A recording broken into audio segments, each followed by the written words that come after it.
Jackson Podcast. As y'all can see, man, I've been scouring the internet, the web, and just multiple platforms, bringing this conversation to my platform. I feel as if like people who have never not lived with uncertainty don't understand the people who have lived with uncertainty. I also feel like it could be different forms of this implemented into society because if you help the people that you hindered for so long, you are actually not just only be helping them, you'll be helping yourself because you won't have to be in environments with people that's living with uncertainty. Uh, I understand capitalism and how it's formatted. It has to be a bottom so it can be a top.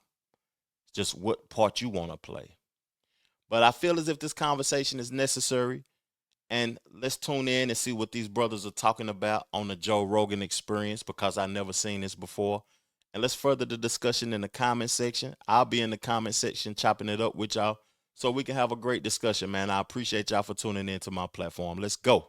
I was just in Italy, like when you see like these little small family businesses, small family restaurants, like people that work there, like the father's the owner and the daughter's the manager. Yeah. The mom works in the kitchen. It's like, wow, this is crazy. That they still do Family that. businesses. Yeah. Yeah, that was always a thing, right? You remember like family businesses on the East Coast. Now it's like so rare that people they wear it like a badge of honor. Look, it's a family business. Like Right. all businesses used to be family businesses.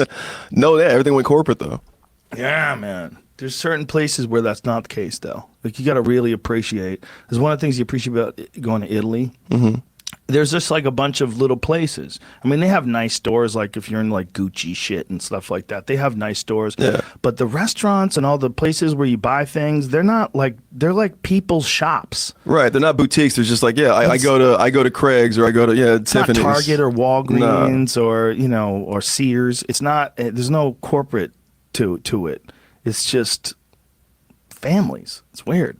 That keeps the money in the household Yeah. too. You know what I mean? It makes it real familial. It actually works out. But See, it's which quaint. that makes sense, and that's also why I say like I'm not real big into the reparations talk for Black people. I mean, I don't really know the ins and outs of it. People keep saying like we need it. Get ready for Twitter hate. I'm saying this. I'm saying The new white. how about we incentivize parenting? Good. But can you do that? Let's keep if you're watching your kids instead of like they're just out there. Because I mean, like, let's say is reparations talk about I don't know infrastructure in Black communities, and if that's the case, well then let's incentivize keeping the parents there, keeping the parents together. Or if they're split up, it's just like if you guys are teaching your kid and he's in school every day, or he survives 8 years without a school shooting, every family gets like a big bonus. Or if he makes the honor roll, like you guys get this. It's like you'd really be investing in your investments. Like they say it takes 18 years to make it back on your investment of your child. If you're incentivizing him to go to school for education, it's going to make better people and a better society. That seems. I got to stop it because that's an interesting conversation and an interesting take because him saying incentivize parenting, is he saying that criminalizing, not like lawfully, but like the hindering the family structure is what's going on. If you not cause if you feel as if they're not incentivizing parenting, that means you feel like it's a hindrance going on. To create a child, that means you have to abide by this system, the capitalist system. And then, like what I said at the beginning, you living with uncertainty if you have a child. Now you're poor or you there's no opportunities. You didn't take advantage of high school. Just because you didn't graduate high school shouldn't mean that you're a failure permanently now. Like you ain't got a chance to get back up. You're a bad person because you didn't get an education or you didn't get into a field that was financially successful that could help you evolve. So now I'm just like a person thrown to the wolves because I didn't get this education or I don't know no better and I'm out here taking chances and making mistakes. Is sex something that is like criminalized or looked down upon to be able to create life and have a family structure? Because that's basically something like that's what he's saying. And it was interesting how Joe Rogan, he's a hell of a podcaster, how he started the conversation because he was talking about family business. All businesses used to be families. Now everything is corporate. I don't even think we was meant to live this way. I really don't think like even Caucasian people that's against reparations, are individuals who are against corporate structure. We all have to deal with it in America in totality. All of us do. So I remember growing up before I was even old enough to work, the family business is where I worked, and the whole family worked for the family business so the family could thrive. The family would never have to deal with lack. It will always be somebody that got your back. You know it because the family had a business. Now, what families like literally like for one in for every 50 black households in America, how many of them have family businesses? That's a question I want to pose to y'all. Let's figure that out. Let's try to figure that out. Let's go though. It's good on paper. No, if you're saying incentivize, like how would you Yeah. incentivize them? Right. I'm saying like, It's all right, always good. It's always good to Yeah. encourage people to be successful. okay. So But your kid how tests would well you- on some of these like aptitude tests, right? Right. Then you get a stipend or something like that. I mean, it's like, what are these reparations we're talking about exactly? It's exactly. I don't really know the ins and outs of it, but if it's about infrastructure of black communities, I'm so into it. But it's also let's incentivize keep being in the child's life because for a lot of the reason these kids are like they're depressed and they feel like they have a chip on their shoulder because nobody's home watching them and they go to these gangs or they go to these other things, right? It's Right. because they're just not being watched. Right, but I think the idea behind reparations is that some people at one point in time were profiting off of slavery. Those people have used that money, and that money has become a part of really large businesses, many, many large businesses. Oh, we're talking about taking from businesses? Well, that's where reparations would have to come from, in my Oh mind. yeah, And yeah. General Electric, fucking yeah. Give me $1,500. But that's one that I think directly should be like you have to wonder like if you made like what if you used to sell babies, right? You had a baby selling business. You Yeah. sold babies, right? And then your grandson inherited all your money from selling babies. Okay. But the grandson's cool. I mean, he just he goes golfing and he's not a criminal. Right. It's fine. It's fine. But is it fine? Because didn't his money come from baby selling? Right. Where's it? Wait a minute. Let's trace this money. Like it started out, it was Okay. this much money, and then your dad got that, and then his dad got that, Yeah. and then like how many generations? Okay. So Is you're it- saying that families it's who are slave known money. plantation owners Yes. should have to pay that money back to the black community? Where did it go? Where'd the money go? What was it used for? No, you're right. But I mean, I'm saying, it's all only right. 100 years ago. It's 1865. You know, the baby selling analogy, it actually makes no sense because reparations isn't based upon individualism. Reparations is allowing the people to sell the babies by the U.S. government or by the structure that was created around that time. That's the reason reparations is old, because it was allowed legally. It's not owned by the people who sold the babies. It's not owned by those families or those businesses that was created from slavery or whatever. It's owned from the government for allowing it. That's my perspective of it. That's my opinion of it. I want to know what y'all thoughts is, because I'm sick and tired of hearing white people say it's coming from the tax money.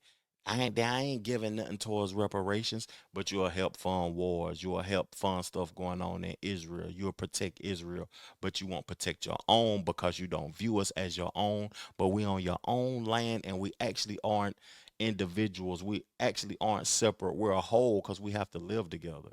This shit is actually sick on y'all part if y'all don't want to see the people that you're on this land with evolve with you.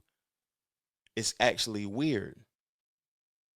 Okay. It's not that long ago. That's so recent. Was And we're just giving it to 150 years anybody ago. that's on the census that says they're black, right? To what, like an 8%? If I'm 8% black, I'm going to get how much of this, the Jones plantation, fortune? I'm not saying that. I'm saying that what the smart thing to do would be to figure out what damage was, like if they really objectively looked at what damage was done to communities where slavery existed for, how many hundreds of years in this country before it was 400 years. Hundreds of years, right? And then it ends. Mm-hmm. And then these people live in these cities and they're discriminated against and they're locked up. Yeah. They would sort of, one thing that I learned about, who was telling us about this, that they would disproportionately arrest black men for the all Reconstruction sorts of era different crimes to get is them. the worst era for black people in America. It's not so much slavery as it is the Reconstruction era, because then people are just mad that black people are here. Yeah, well, they were also arresting them for like small crimes and making them work in prison. Right, kidnapping people, making them indentured servants. And it's just another form of slavery. It's like through this weird loophole. Like, we can make you a slave again. Yeah. We just arrest you for hanging out in the street. Yeah. And then we put you in this factory and you have to do this for us. And you make nothing. You know the Brian Moses guy, right? That nigga goofy. I'm just being honest with you. He giggling and shit, acting as if and speaking like he ain't black when you are clearly black, but you may not identify as that. Because identifying with that is actually a lower vibration frequency, because that's not who we originally are. White people, if you're listening to this, you ain't originally white. That's a social construct at the end of the day. But the people who are descendants of slavery, who are descendants of the civil rights movement and the integration, who are descendants of the welfare system, who is descendants of the people who was in prison, getting experimented upon so they could have these medicines and these pharmacies and these things created to heal and hinder and hurt people, who is descendants of the Wilmington Massacre, the Red Summer, the Black Wall Streets, the St. Petersburg, the people who are descendants of that, what damage was done. That question was very objective from Joe Rogan. What was the damage done? Like, objectively speaking, really, truly, what was the damage that was done? Is it still being impacted today? Is the majority of the people of the black race still living with uncertainty? And what's the repercussions and the consequences of living with uncertainty? Because it makes people act out of character. It makes them be not who they really are. And it's just interesting to see that Joe Rogan is being objective and not subjective, and not being a person that is not receiving it and understanding it. And a black guy sitting up here saying that he's genuinely really not for it. Let's go.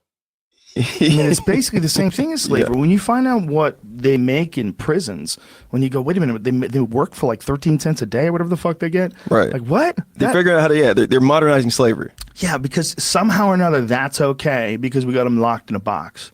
Like, they're supposed to be punished, right? They're supposed to be rehabilitated and taken off the street, but we're going to make them work for no money. I know. The white man's so smart. Why don't we, like, black guys, we got to start making white guys work for us. Why don't we do the same thing? We're just as smart. Well, all the areas that were affected by that in the 50s and the 60s, there's a residual effect that has never been addressed. Like, the government has never said, we've got to figure out how to make these spots better, because the reason why they're so fucked up is because slavery was there. And then the subsequent, the race riots of the 60s and this quest to figure out what to do with those sort of stop short. There's not like Baltimore and places like that, like Detroit, South Side Chicago. We just murder every year. We just accept high numbers of murder, right? Yeah. Is West Side Chicago, is that where it all goes down? Or I mean, South Side and West Side, they're just really poor areas. But it's also like, how are these guys getting guns? Yeah, well, if you can drive around, you can get a gun. And that's another, I just don't know. Like, you have money for guns, but you don't have money to, like, I don't know, get a backpack and go to school. Well, also, if you see that around you all the time, the problem is you become a part of that world. If everyone's got a gun, everybody's shooting at everybody, and you don't. Yeah. No, you better get one. You better get a fucking gun. They're going to try to shoot at you. You got to shoot back. Like, what? Yeah. Like, we're all shooting. Like, yeah. You live in a war zone, bro. Go get a gun. That's what it is. It's just like, it's not a war zone in terms of like its official designation by the government, but it's a war zone. These are undeclared wars. Yeah. Like, no, people are shooting at each other. They're warring each other. Hatfields and McCoy it's a war. It's a civil war. It's like warring tribes. Yeah. Like if we have that in fucking Siberia right now, I bet. Yeah. How about the Siberian gang fights? Yeah, but that's also everywhere. That's depression, and that's another thing classism does. It's like they're telling you to kill yourself because you're just poor and you don't know what to do, and it's like, but that's not true. I mean, I'm a black guy like you guys, and I got family members who are in gangs like that, and it sucks down there. They're so depressed because what they say, and they don't know how to get out of it. Yeah, and they don't see any pathway, and they don't see anybody who's gotten out of it, so they feel like they're stuck. There's a lot of kids that grow up in bad situations. They feel inferior. Exactly. And they feel inferior because of the clothes they wear or how much money their family has. But then how do you empower those kids? I want to pose a question, and I want to address this guy too, because like some of the things that he's saying is so corny. It lets me know that he's never been in the environment, or he never has contributed to the environment. I really don't even know him. He may have been in the environments or whatever though, but his perspective and his thought process and ideologies about the environments is completely bullshit though. But he was saying you can go get a gun, but you can't go get a backpack and go to school. When he said that, that made me think about, like, I've experienced it. I don't live that life now. I'm totally removed. I've lived on this earth for 45 years, so I've lived in different stages of life and had a lot of experiences. But majority of my youth up until my 30s, I lived in the impoverished communities. And if you have to think about what you're going to eat later on that day, if you got to think about how you're going to go to school and get to school the next day, if you're thinking about everybody else got this and I don't got this, I'm still eating noodles while they eating T-bones and all of that. How you going to get some money to be able to wash your clothes? When you got all of these things that you're thinking about because you're uncertain how you're going to get your next meal and all of that, you're going to purchase the gun before a backpack because you have options that you have to choose. The people that has never experienced that don't understand that. I might forget the backpack because we don't even got central iron heat in the house. So they would never be able to understand that. But I like the fact that Joe Rogan he's compromising, he's trying to understand, because something that he said that was profound to me was that all of this stuff that has been done over these years has never been addressed. We talked about 40 acres and a mule. We brought the conversation of reparations to the black people, but we never gave them what we said we was going to do. We brought these conversations to y'all. And then when we throw them back in y'all face, it's a problem, but we didn't initiate it. So that right there justifies the fact that it's a dead old. It ain't nothing that we earned or none of that. It's a dead old, because the promises that y'all made that verbally came out of y'all mouth, that y'all almost put into legislative paperwork, came from y'all. We just saying, where is that?